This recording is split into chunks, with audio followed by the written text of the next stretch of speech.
26 যে নির্বাচনের কথা বলছেন এটা আসন বন্টনের নির্বাচন, যেটাকে আপনি অন্যভাবে বলতে পারেন নির্বাচন নয়, প্রহসন। আসন ভাগাভাগি অলরেডি ফাইনালাইজের পর্যায়ে চলে গেছে, চূড়ান্ত পর্যায়ে। জামায়াতে ইসলামকে 80 আসন অলরেডি দেওয়ার জন্য হাতে পায়ে ধরে বসে আছে। অবশেষে আমাদের ওই সন্দেহটাই সঠিক হলো, জামাত আমিরকে ব্ল্যাকমেইল করা হয়েছিল। আমরা নির্বাচনের দিন সন্ধ্যা 7টা 7:30 পর্যন্ত এক ধরনের ফলাফল পাচ্ছিলাম। হঠাৎ করে কি যেন হলো, মনে হলো যে পৃথিবী একেবারে থমকে গেছে, আকাশ বাতাস সবকিছু স্তব্ধ হয়ে গেছে। এরপরে রাত 10টার দিকে গিয়ে আবার সচল শুরু হলো। এই সচল যখন শুরু হলো তখন একের পর এক শুধু বিএনপি বিএনপি আর বিএনপি। তার আগে আমরা দেখেছি প্রায় সমস্ত জায়গায় একরকম চিত্র, আর এরপরে গিয়ে মিডিয়া সম্পূর্ণ তার উল্টো চিত্র দেখানো শুরু করলো। এরপরে তো একের পর এক বিভিন্ন ধরনের ভিডিও ফুটেজগুলো আমাদের সামনে এসেছে, তারপরে তথ্য প্রমাণগুলো আমাদের সামনে এসেছে। আর আজ খোদ জামাত আমির তিনি ফাঁস করে দিলেন, তাকে যে ব্ল্যাকমেইল করা হয়েছিল, কেন তিনি ওই ফলাফল মেনে নিলেন এবং সেখানে জামাতের অবস্থান কি ছিল পরিষ্কার হয়ে গেছে। তাহলে আমরা আসেন বিষয়টা একটু খুলে আলাপ করার চেষ্টা করি কি হয়েছে। আজকে আমেরিকা প্রবাসী বাংলাদেশি সাংবাদিক ইলিয়াস হোসেন তার ফেসবুক ওয়ালে তিনি একটি পোস্ট দিয়েছেন, ফটোকার্ড দিয়েছেন। সেই ফটোকার্ডের যে ভাষা, তাতে আমাদের কাছে এটি প্রতীয়মান হচ্ছে, অর্থাৎ ওই কার্ডের ভাষা অনুযায়ী জামাত আমির তাকে ফোন করে বলেছেন, ইলিয়াস মনে কষ্ট নিও না, আমাকে গোয়েন্দা সংস্থার পক্ষ থেকে ফোন করে জানানো হলো আপনি যদি এটা মেনে না নেন তাহলে দেশ গৃহযুদ্ধের দিকে চলে যাচ্ছে। আওয়ামী লীগ এবং বিএনপি একত্রিত হয়ে আপনাদেরকে এইভাবে একেবারে সমূলে ধ্বংস করে ফেলবে, এবং ডিপ স্টেটের কেউ মেনে নিতে চাচ্ছে না। ফলাফল তো যা হবার সেটা আপনি বুঝতেই পারছেন, হয়ে গেছে, আপনারা ক্ষমতায় চলে এসেছেন।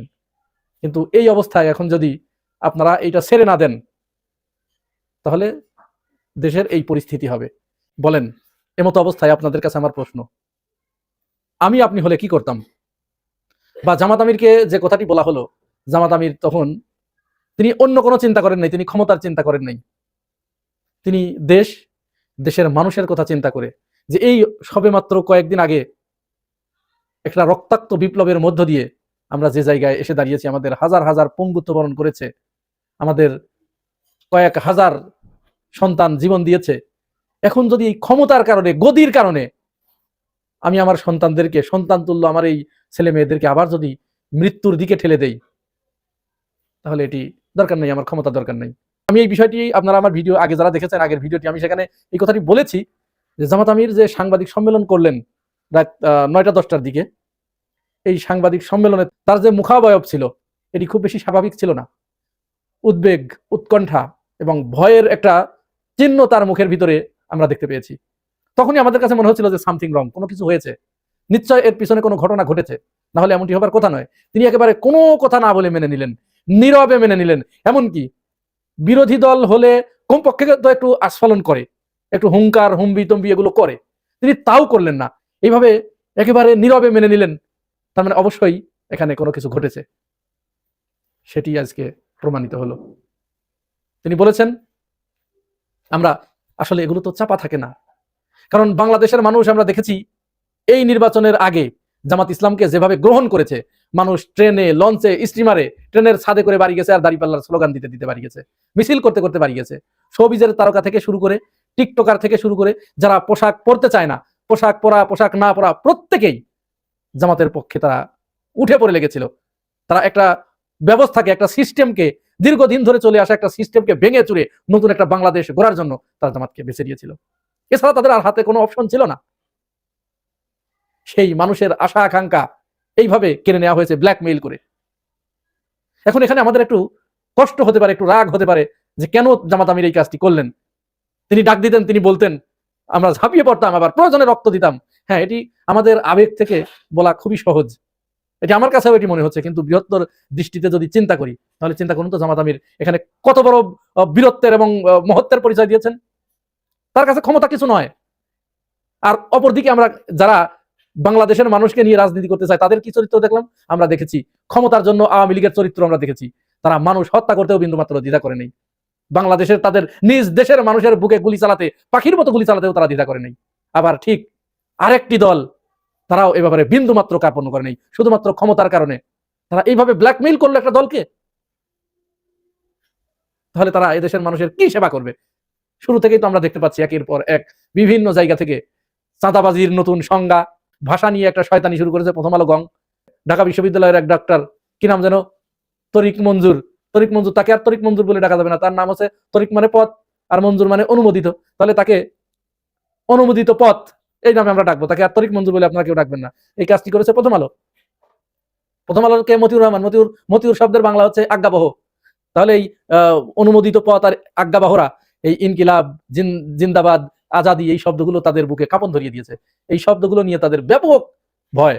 ভয় তো হওয়ারই কথা, কারণ এই শব্দগুলোর এত ওজন, এত ভার যে এর ভার সইতে না পেরে তাদের যে আদি গুরুমাতা পালিয়ে চলে গেছে তার উৎস মূলে। এখন যারা তার চেলাপেলা আছে, এই প্রথম আলো গংরা, এই প্রথম আলো গংরা তো বুঝতে পেরেছে যে এই শব্দগুলো যেভাবে বাংলাদেশে চর্চিত হচ্ছে, এইভাবে চর্চিত হতে থাকলে তাদের যে শয়তানির যে আখড়া, এই আখড়া আর বেশি দিন টিকে থাকবে না। এদেশের মানুষ তাদের শয়তানির আখড়াটা ধরে ফেলেছে, যার কারণে এখন তারা ওই ভয় থেকে, ওই আশঙ্কা থেকে এখন এই শব্দগুলোর পিছনে লেগেছে যে এই জাতীয় শব্দগুলো বলা যাবে না। এদের সাথে গা মিলিয়ে বিএনপির একজন মন্ত্রীও, নাম বললাম না আমি সঙ্গত কারণেই, তিনিও ভয়ে প্রকম্পিত হয়ে গেছেন যে এই শব্দগুলো বাংলা ভাষার জন্য অশনি সংকেত, বা তার ভাষায় আরো কঠিন করে বলেছেন, আমি আর অত কঠিন করে বললাম না।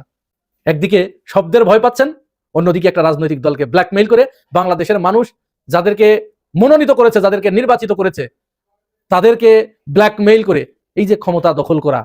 আর এইটা যে হবে, এইটা 25 নভেম্বর 2025 সালে অস্ট্রেলিয়া প্রবাসী কন্টেন্ট ক্রিয়েটর বনিয়া আমিন, যিনি সারা পৃথিবীতে ঘুরে বেড়ান, তিনি একেবারে, আমি হতবাক হয়ে গেলাম কিভাবে এত নিখুঁত ভাবে তিনি এই কথাটি বললেন। জামাতে ইসলামকে সেদে দিল, এবার আসবে না, এরা বসবে না, এরা বসতে চাইবে না। যে গোলাম কাদের, এ হচ্ছে মহা বিশ্ব বেহায়া, নির্লজ্জ, দালাল, চাটুকার। এই সেই গোলাম কাদের, হিজড়া কাদের। 2026 যে নির্বাচনের কথা বলছেন, এটা আসন বন্টনের নির্বাচন, যেটাকে আপনি অন্যভাবে বলতে পারেন নির্বাচন নয়, প্রহসন। আসন ভাগাভাগি অলরেডি ফাইনালাইজের পর্যায়ে চলে গেছে, চূড়ান্ত পর্যায়ে। জামায়াতে ইসলামকে 80 আসন অলরেডি দেওয়ার জন্য হাতে পায়ে ধরে বসে আছে। 80 আসন, 80, যেটাকে ইংরেজিতে বলা 86। আর চিলড্রেন পার্টি, যেটা ন্যাশনাল চিলড্রেন পার্টি, তাদেরকে 8টা সিট এখনো পর্যন্ত কনফার্ম করে রেখেছে। আর বিএনপিও চাইছে মেজরিটি তারা পাওয়ার নিতে। তবে আবার বলে রাখছি, যিনি ক্ষমতায় আসুন, জামায়াতে ইসলাম, তারা হবে ওয়াচ ডগ। এই ওয়াচ ডগ বলতে অনেক হয়তো বুঝবে না যে ক্ষমতার পেছনে যে মুগুর, যে হাতে থাকা, এই মুগুরধারী হবে জামায়াতে ইসলাম। সুতরাং যারা আসবে 2026-এ, এটা একটা মিক্সড একটা কিছু আসবে। আর আমি আগেও বলেছিলাম জামায়াতে ইসলামকে যদি মেজরিটি দিয়েও এবার ক্ষমতায় বসানো হয়, Jamaate Islam is too smart, very smart. Jamaate ইসলামকে সেদে দিল, এবার আসবে না, এরা বসবে না, এরা বসতে চাইবে না।